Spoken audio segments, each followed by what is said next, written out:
Bonjour encore. Notre prochain intervenant sont Martin Dijkema de Testbird et Alexandre Clapisson de B-Acceptance. Je vais permettre Martin et Alexandre de se présenter plus en détail. Merci. Alors, bonjour à tous. Alors, je vais vous partager. Voilà.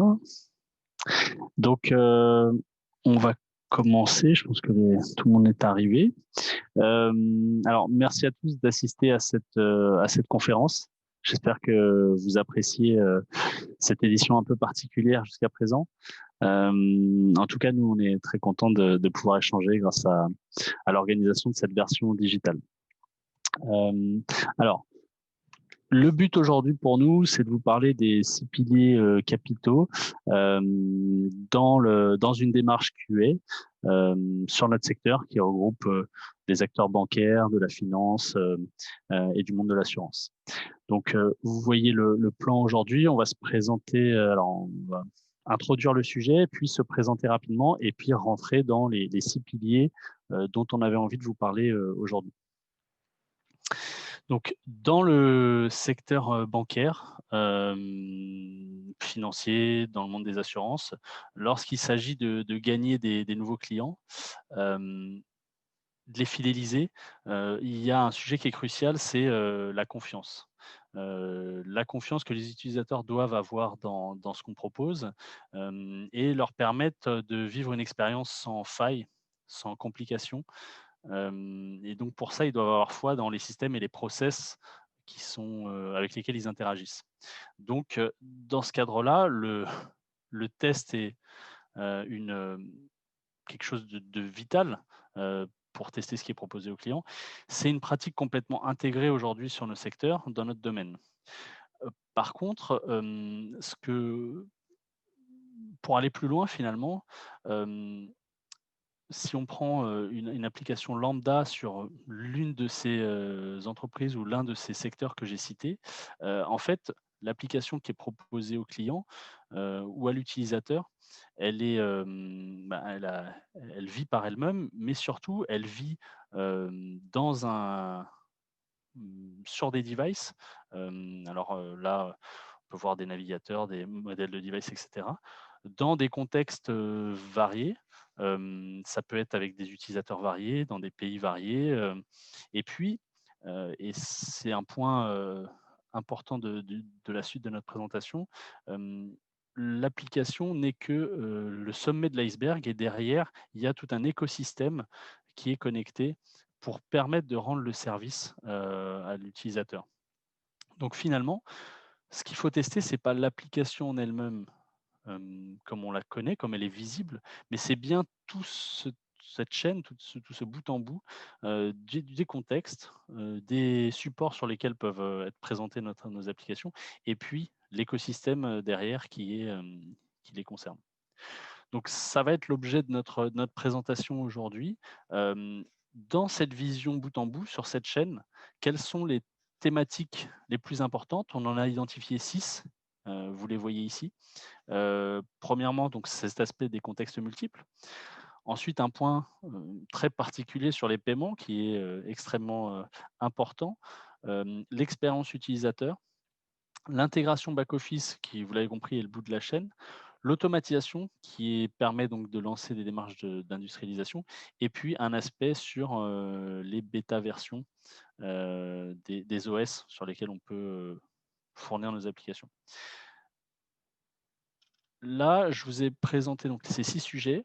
On va les détailler ensemble, mais n'hésitez pas si vous avez soit des remarques sur ces 6 sujets, des questions sur ces 6 thèmes ou si d'autres thèmes vous paraissent, capitaux, et qu'on ne les a pas, évoqués, n'hésitez pas à le dire, à l'écrire et puis on pourra, passer un petit moment en fin d'échange. On a prévu une période pour ça. On va se présenter rapidement. Donc, Mathieu nous a présenté très brièvement. Moi, je suis Alexandre Clapisson, donc de Biacceptance. Je suis directeur commercial de Biacceptance, qui est un cabinet de tests spécialisé dans les activités de test, forcément. Et donc, je suis accompagné de Martine aujourd'hui. Oui, bonjour. Donc, moi, c'est Martin. Je travaille chez Testbird maintenant depuis 2 ans. Donc, j'accompagne et mets en place des stratégies de test pour des grosses entreprises, notamment des CAC 40 et aussi dans les pays nordiques, dans les secteurs de finance et également de e-commerce. Biacceptance et Testbird, on est deux entreprises en fait, hein.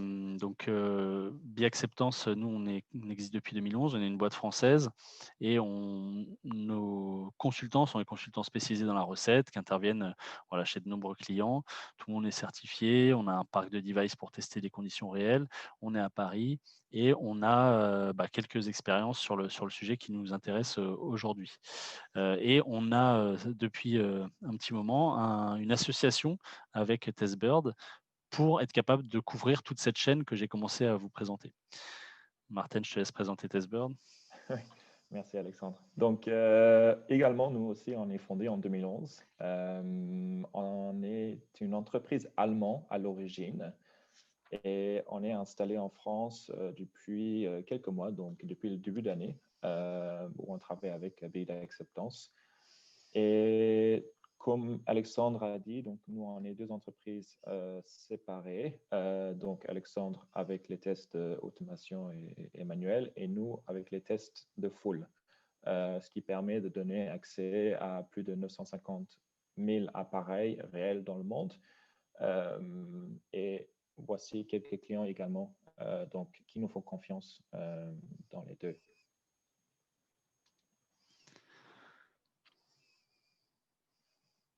Donc, j'enchaîne tout de suite en fait sur les 6 piliers. Donc, on va commencer par les contextes multiples. Donc, le contexte multiple, donc, il est important de prédire les préférences et comportements des différents utilisateurs sur les différents appareils. Et c'est difficile et également essentiel pour l'expérience clientèle et la fidélité de la marque.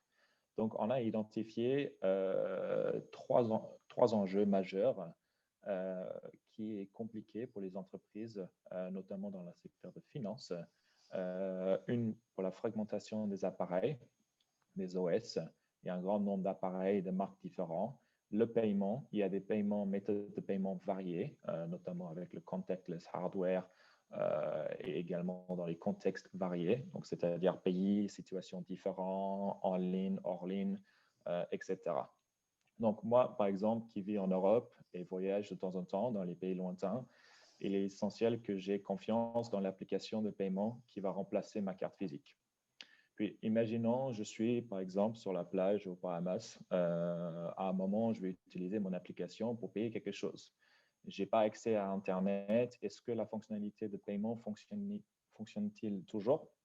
Ça, c'est l'enjeu compliqué à répondre lorsque nous n'avons pas accès à des ressources pour le vérifier.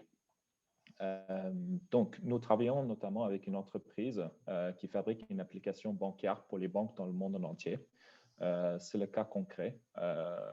Donc, comme vous pouvez imaginer, il y a beaucoup de contextes à prendre en compte. Donc, notre solution pour cet enjeu, notamment avec la fragmentation des appareils, donc il y a une énorme variété des appareils et des contextes différents. Nous effectuons des tests sur chaque sprint avec des appareils différents dans les contextes variés et on demande aux testeurs dans les pays respectifs d'explorer l'application afin d'identifier les bugs qu'il peut y avoir. Et on demande même aux testeurs d'effectuer des paiements. Nous avons intégré notre système de Jira sur leur plateforme. Comme ça, on peut pousser directement les bugs dans leur système et on peut travailler d'une manière agile. Est-ce que tu peux passer à la prochaine slide, Alexandre, s'il te plaît? Donc, le paiement, ce qui m'amène au deuxième sujet. J'en suis sûr que vous connaissez l'enjeu qui est un enjeu très grand en ce moment, c'est la DSP2. C'est une réglementation, donc une nouvelle exigence européenne mise en place pour améliorer la sécurité des paiements en ligne. Donc, c'est un processus qui consiste à rajouter des niveaux d'authentification pour effectuer un achat. Oui, donc il y a beaucoup de choses à prendre en compte lors du DSP2. Mais pour vous donner un aperçu de la manière dont cela s'est fait, je vais parler d'un cas qu'on effectue actuellement avec une des entreprises qu'on travaille. Donc, c'est par exemple le PSD2, ce test se porte sur le processus de paiement avec l'authentification forte du client. Donc, ce qu'on dit SCA intégré. Donc, c'est l'authentification 3DS, par exemple. Donc, nous effectuons avec ce client des tests avec une cinquantaine des banques européennes et une vingtaine de commerçants tels que Amazon, PayPal, Zalando. Les banques et les commerçants doivent s'assurer que le processus de paiement fonctionne parfaitement en amont et que les bons mécanismes d'authentification sont déclenchés en aval. Par exemple, donc, pour les transactions de faible montant, entre de 20 et 25 euros, le SCA, donc l'authentification forte client, n'est nécessaire que si le montant accumulé atteint 100 euros ou un certain nombre de transactions. Nos testeurs doivent donc remplir de nombreuses commandes de faible montant pour assurer que le SCA est demandé de la bonne manière. Donc, nous testons également le SCA pour des paiements récurrents. Nous veillons à ce que l'utilisateur n'ait besoin de se connecter qu'une seule fois pour le premier paiement et que les paiements suivants fonctionnent sur la base de la première connexion.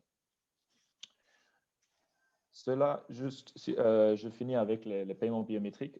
Ça, c'est quelque chose qui est très compliqué également à tester en interne. Surtout avec des contextes multiples. Donc, avec des vraies personnes, on va également demander aux testeurs d'effectuer des paiements biométriques, qui est quelque chose qui est assez populaire en ce moment. Et du coup, on peut passer à la prochaine. Cela m'amène au chatbot. Donc, le chatbot, c'est également quelque chose de très populaire dans cette industrie, donc dans l'industrie de l'assurance, dans l'industrie bancaire. Mais l'enjeu est la qualité de réponse. Donc, est-ce qu'un chatbot, on le met en place pour améliorer l'expérience utilisateur et est-ce que la qualité pour remplacer l'humain? Donc, le chatbot, c'est quelque chose de très complexe. Il y a variété de sujets. Donc, avec une entreprise d'assurance qui a une dominance mondiale, hein, donc dans beaucoup de pays, on demande à un très grand nombre de testeurs dans des démographiques différents d'exécuter des interactions, donc une centaine d'interactions exploratives afin de benchmarker les différents sujets et puis identifier où est-ce qu'il y a des défauts de qualité dans le chatbot. Donc, par exemple, on va demander au testeur de noter l'interaction donc la question qu'il va poser au chatbot, la réponse, et puis il va le grader, donc donner une note pour dire si l'expérience était bonne, si c'est un aspect humain, est-ce que j'étais satisfait par la réponse du chatbot, est-ce que c'était relatif. On peut également ensuite utiliser cette data pour l'implémenter dans le AI apprentissage pour les différents démographiques pour accélérer le développement du chatbot. Je te passe du coup le bâton, Alexandre, pour discuter de l'intégration de back-office. Yes, merci Martin. Donc effectivement, le point suivant, c'est donc l'intégration back-office. Donc, valider une application, quelle qu'elle soit, en fait, pour ce faire, il faut l'imaginer comme un iceberg. Donc, l'IHM proposé n'est que l'affichage et l'utilisation des services et d'informations qui sont gérés par ailleurs dans d'autres systèmes. Donc, pour une application mobile bancaire, par exemple, Ça va être le cas qu'on va prendre là dans cette vision. C'est tout un ensemble de systèmes, des référentiels de tout type, des bases de données, CRM, un ERP, etc., qui sont interfacés. Ces systèmes, ils permettent de réaliser des actes métiers, des gestions de contrats, d'informations clients, de risques, etc. Et la modification de l'un de ces systèmes, que ce soit l'application qui est au cœur du sujet ou l'application interconnectée, qui peut être en back-office, une modification d'un de ces systèmes entraîne un risque pour les autres. Donc nous, ce qu'on propose ici, et encore une fois c'est l'objet de l'exemple, dans une banque, c'est une approche basée sur les processus métiers. Ça vise à identifier le fonctionnement des actes métiers qui sont cross-applicatifs. On a ainsi une vision transverse et on va modéliser les process métiers. Avec cette vision transverse, on identifie plus facilement les risques d'impact qu'une évolution peut avoir entre une application X et une application Y. Dans le cas de notre exemple, on était dans une organisation en agile, mais peu importe, avec une dizaine d'équipes, 8 à 10, 12 personnes, on va dire, par équipe. Chacun a son périmètre, chacun a ses sujets. Donc il faut du test dans ces équipes, dans ces features ou autres, c'est très bien.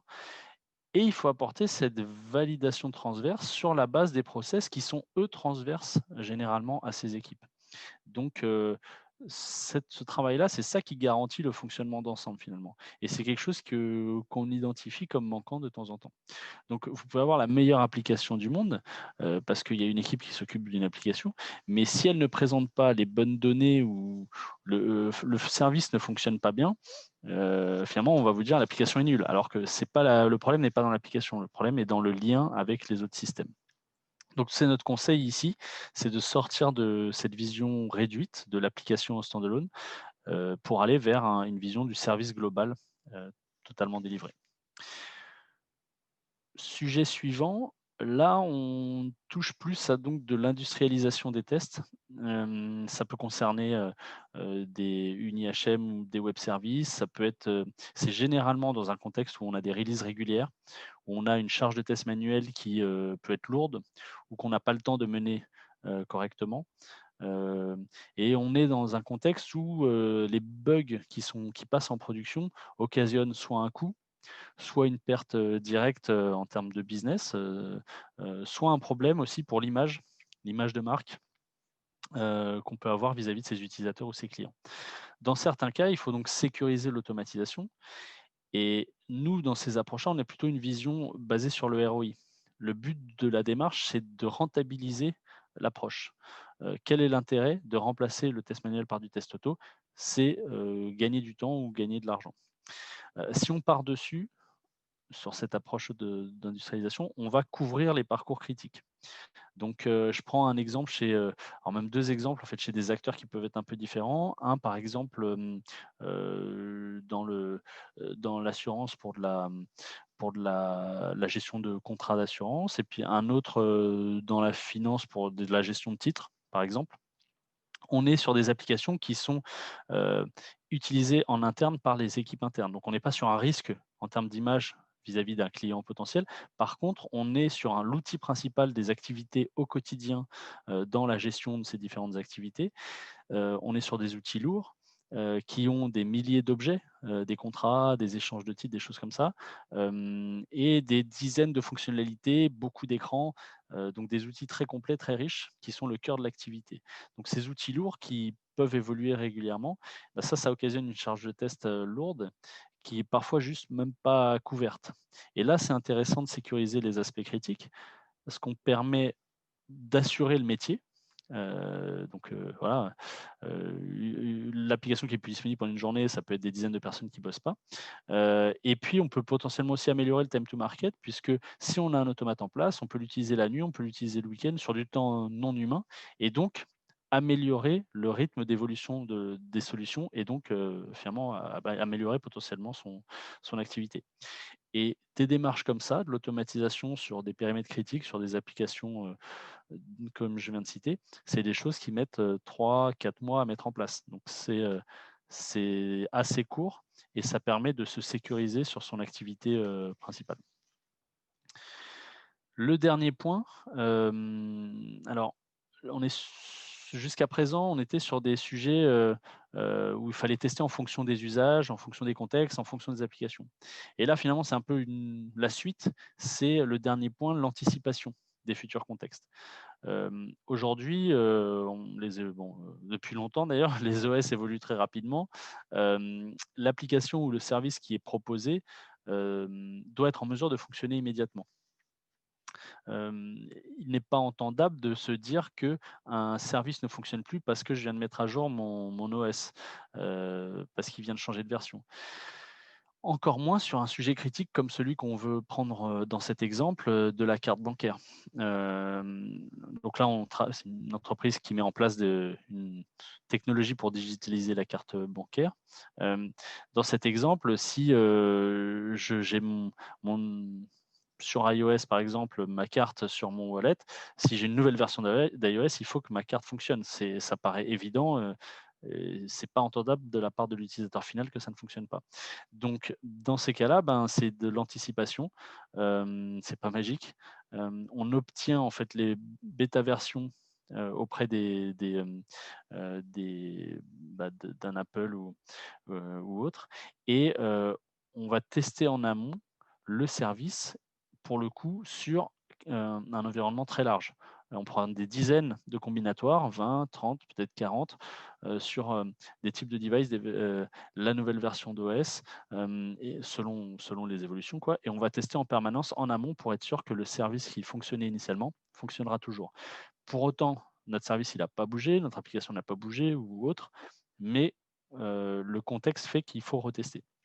Donc ça, c'est vraiment l'anticipation et bah, c'est le dernier point qu'on voulait aborder avec vous sur ce qu'on identifie comme les piliers capitaux dans notre, secteur aujourd'hui. Donc là, on a fait un peu le tour de ces 6 piliers. Je regarde l'heure, on est dans les clous. Il nous reste encore quelques minutes. On n'est pas rentré dans le détail des noms des entreprises avec qui on a bossé, mais voilà, vous retrouvez un peu les entreprises, sur lesquelles on s'est basé pour prendre des exemples. Avez-vous, des questions? Alors moi, je ne les vois pas pour l'instant, mais peut-être que Mathieu, pourra nous les donner. Mais voilà, avez-vous des questions, sur le sujet qu'on vient d'évoquer? Hi. Yeah, we do have one question. I hope you don't mind if I ask it in English. Mhm. Very interesting challenge testing chatbots, and this is a challenge facing a lot of banks and insurance companies, of course. And of course, one of the key concerns that both financial firms have and regulators have is testing chatbots for bias. This could be any kind of bias, of course, prejudice. How do you see your clients tackling this challenge? That's an interesting question. So if I understand, si je comprends bien, hein, je me remets en français. Oui, bonne idée. Si je rephrase la question, c'est que comment on peut éliminer l'opinion biaisée de l'organisation afin d'avoir un chatbot de qualité. Donc, pour répondre à ça, il faut en fait tester avec des utilisateurs qui sont vos utilisateurs afin d'avoir une perspective neuve et pas à l'interne. Typiquement, hein, c'est que on ne va pas tester avec 5 utilisateurs, on va tester avec un grand nombre d'utilisateurs pour avoir une tendance qui apparaît et puis pour valider, leur opinion et pour valider que un sujet n'est pas conforme aux attentes des utilisateurs. J'espère que ça répond bien, si j'ai bien compris la question. Okay, very good. Il y a une autre question, mais cette fois en français, excuse-moi, parce que je m'excuse mon français. Comment couvrir le test efficacement du chatbot? C'est peut-être la même question, mais un peu plus générale. Mais c'était une question de Jeff. Comment on peut exécuter des tests efficacement du chatbot? Oui. Ça, c'est une bonne question. Donc, par rapport à nous, il est important de faire ça très efficacement pour nos clients. On a de la chance d'avoir accès à le plus grand crowd, donc la foule au monde.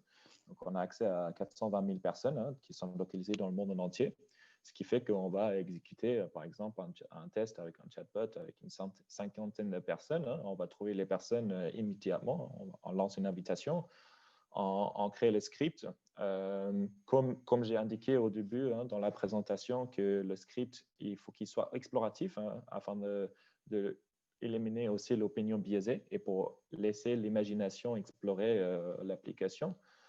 Par exemple, on va demander aux testeurs de tester le chatbot pendant le week-end. On met en place le test pendant la semaine. Le week-end, ils testent et on a les résultats le lundi. Donc pour nous, ça c'est comment on tacle le challenge de l'efficacement et de rapidité de réponse.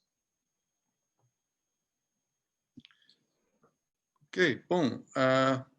Merci Martin.